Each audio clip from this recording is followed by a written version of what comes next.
planting.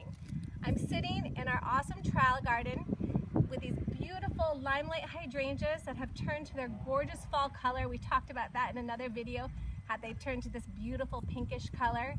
And it's a little noisy around here, so bear with some of our garden center trucks bringing flowers back and forth.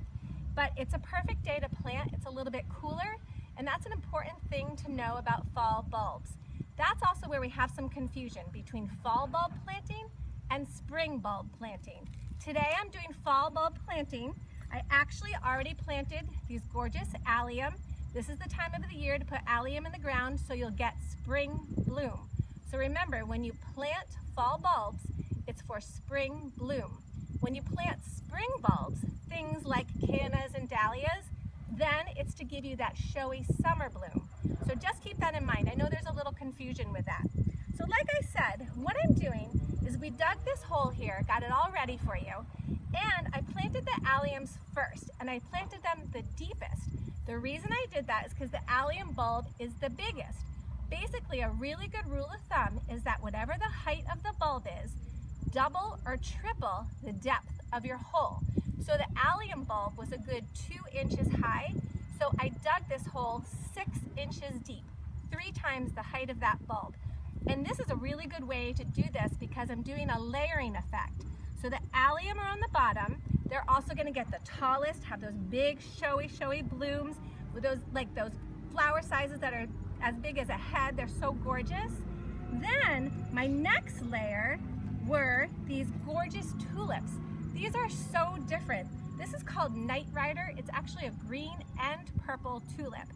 And that one went on top of the allium bulb layer because this is a smaller bulb and I didn't want to plant it quite as deep as the allium bulb.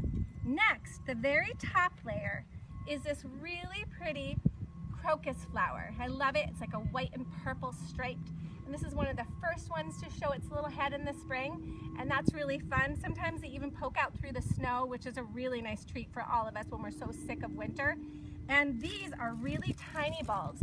Look how small these are. You always want to plant your bulbs pointy side up. That's another question that people have sometimes. And since this is such a small bulb, this is going on my top layer. So now we are going to have a succession of bloom in the spring.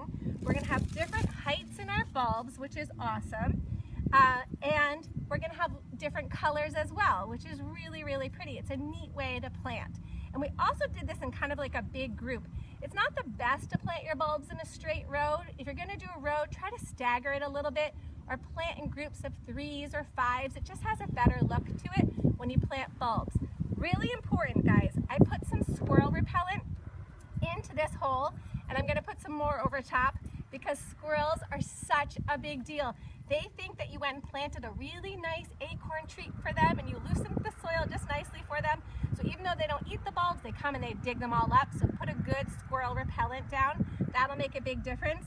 Before I put my final layer of soil over top of these crocus, I'm going to put a little bit of bulb tone. It is really important to fertilize bulbs.